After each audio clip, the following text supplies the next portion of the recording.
juice in my veins, I've been driving this train. Years in the Hi, I'm Taj Smith.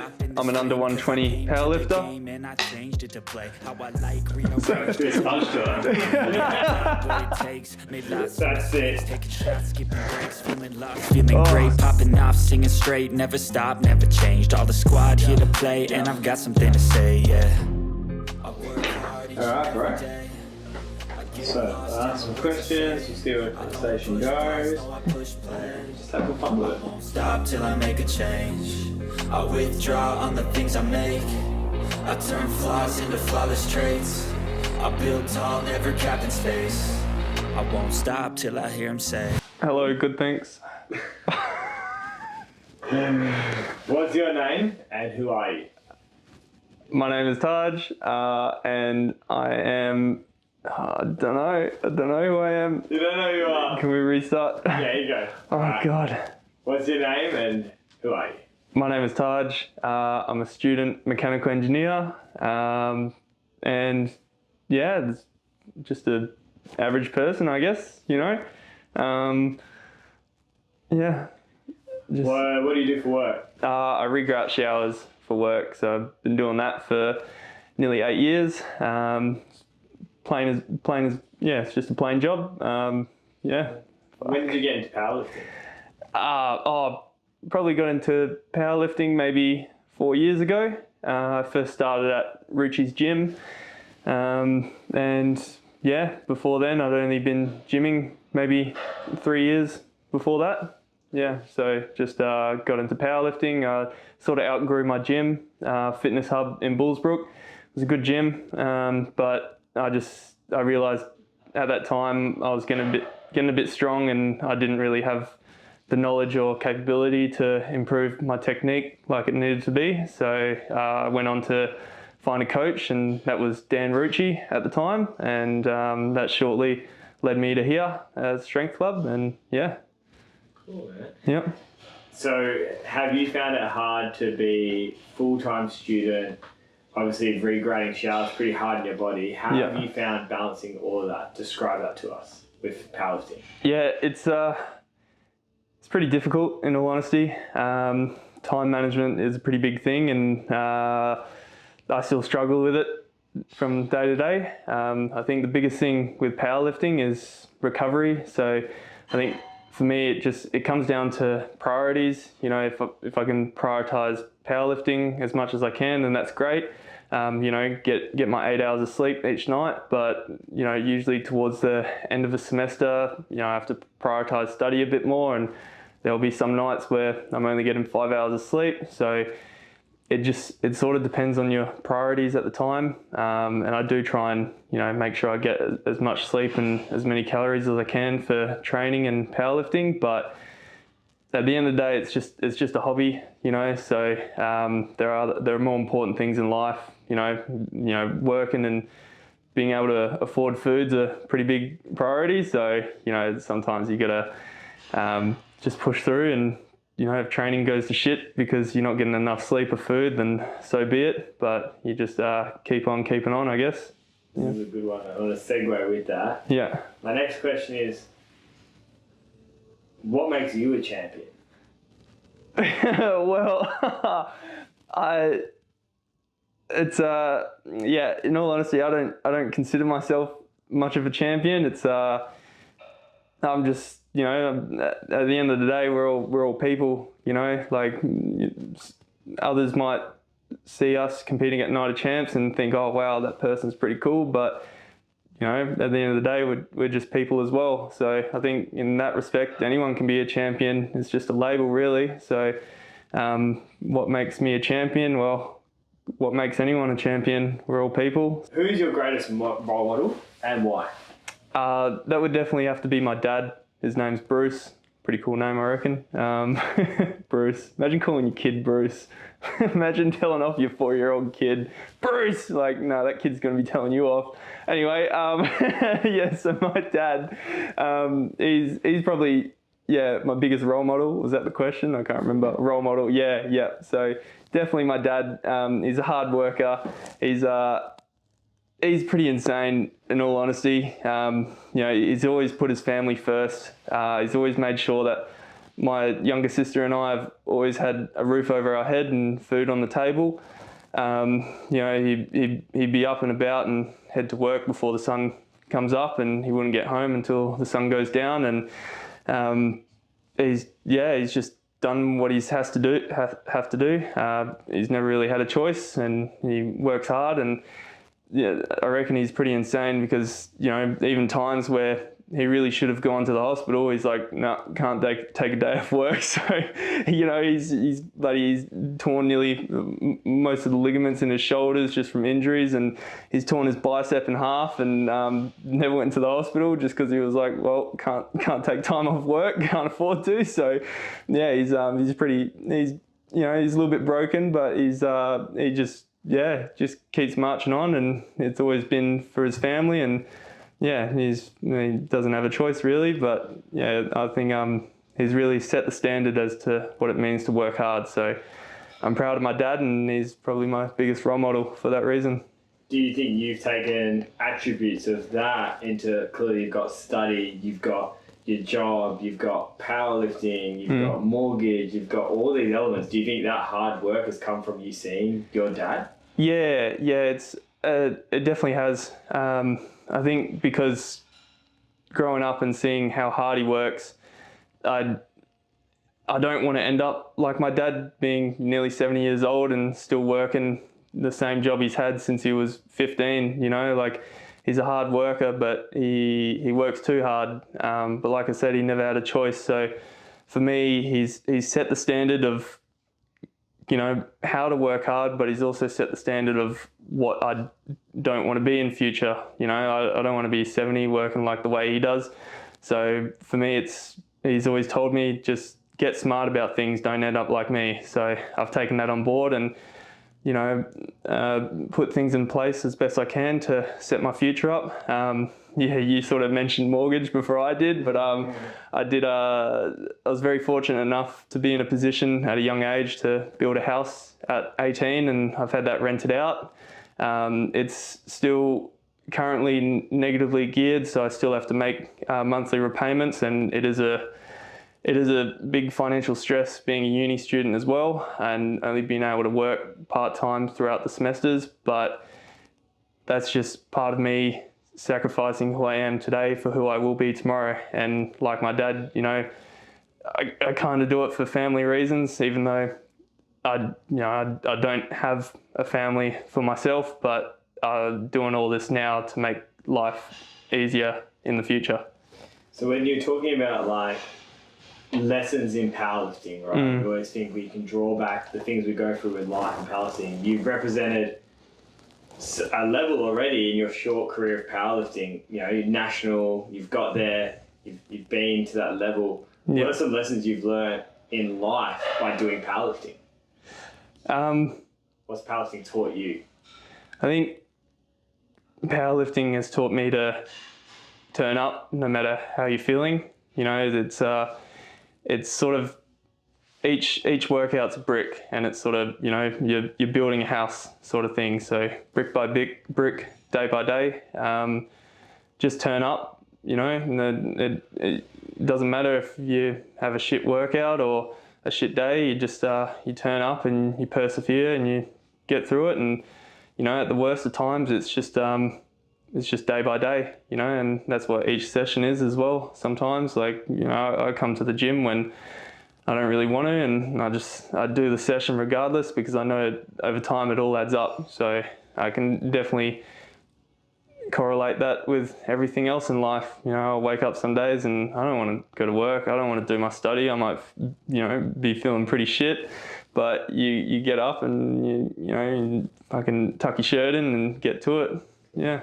So speaking about it all adding up, what's your most memorable moment in powerlifting? It's definitely gone to APA Nationals this year. It wasn't so much competing at Nationals, it was traveling over there with the team, with people from Strength Club, with my friends, and they, turned into family, and just being there with them, traveling with them, and just being amongst a good bunch of people. yeah, like I said, the friends sort of become family, and you're there and you're supporting each other. And I think powerlifting is an individual sport played by a team, which is, if it's not necessarily about winning, but it's about who's there when you do win, and and who's there to support you when you don't. It's what do you have when you don't have powerlifting, I guess. So it's the most memorable moment for me was nationals this year, because I had friends that turned into family. Yeah. What is something that you wish you knew now when you started powerlifting? Like, what would you tell Taj 4 years ago? Oh, get your sleep. Prioritize recovery. It's not about maxing out in the gym every session and trying to hit PBs. I realize now that you'll go through blocks of training where you don't get anywhere near hitting rep PBs, but you just got to be patient, and just prioritize your sleep, man. Everyone needs their sleep. Don't go burning the candle at both ends. That's something my dad used to say as well. I always used to have a snarky reply. I'd always say, at least I have a candle to burn, But no, Dad was right. Pretty cooked sometimes. What's your pre-comp or pre-lift routine?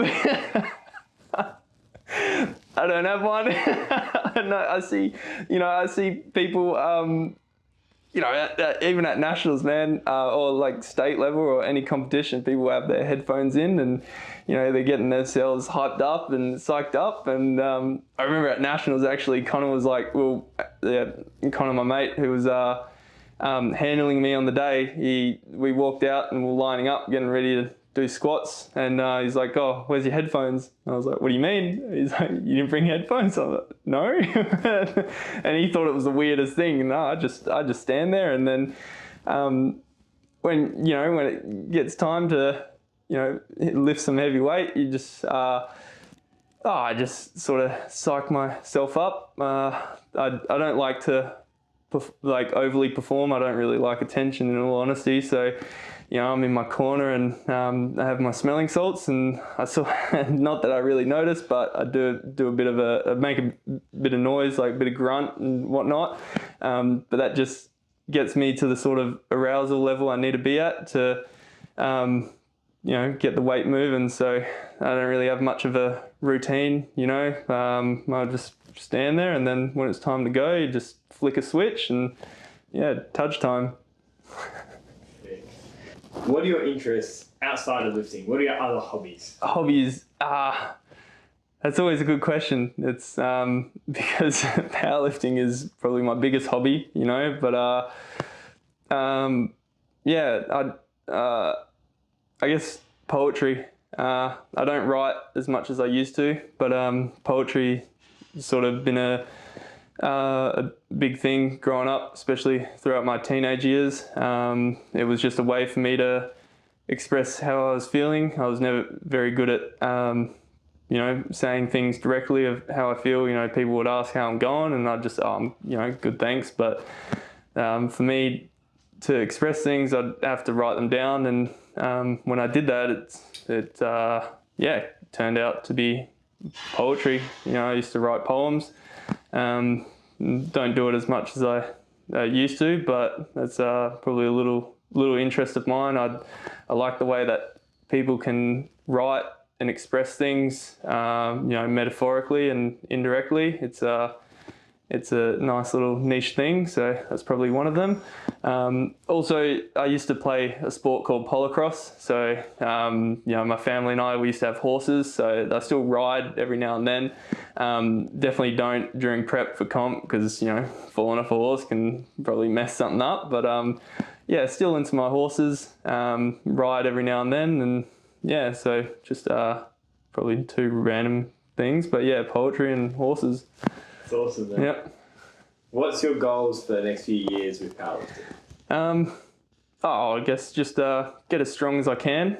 I would like to go to IPF Worlds one day. Whether I do or don't isn't really a bother, but I think it would be nice. I think for me, if I did go to IPF Worlds, it would just be that confirmation that, oh yeah, I am pretty strong. For me, strength is, I guess, subjective, strong is strong, heavy is heavy. As well, you have a RPE system.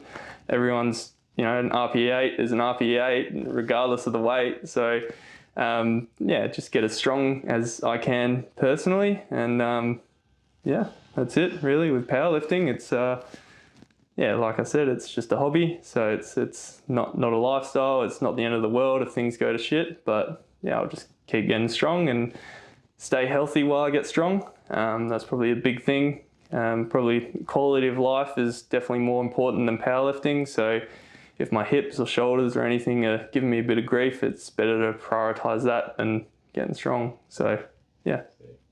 So you're now moving up a weight class. Yep. Talk to me about that. Yep. And then talk to me about who you've got to face at Night of Champions. Yeah, righto. So currently eating my way up into the under 120 weight class. So at Nationals in March, I competed in the under 105s, and when I was there, I sort of realised that I was too tall for the weight class.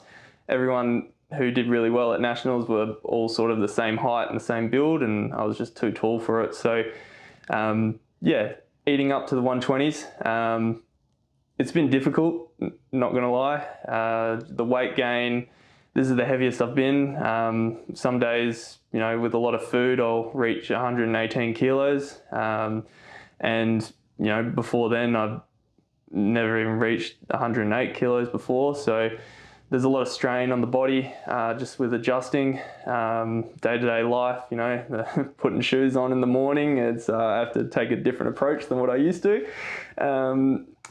But yeah, and even with training, haven't really had to change much with bench press. It's probably gone really well because of the weight gain, but with squat and deadlifts, we've had to sort of change technique and how I approach the bar just because of the weight gain. So it's been interesting, it's been difficult, but the payoff, I hope, is going to be really good at Night of Champions, and I look forward to my battle with Samisi. I think he's still a junior at the moment. I think he might be open next year.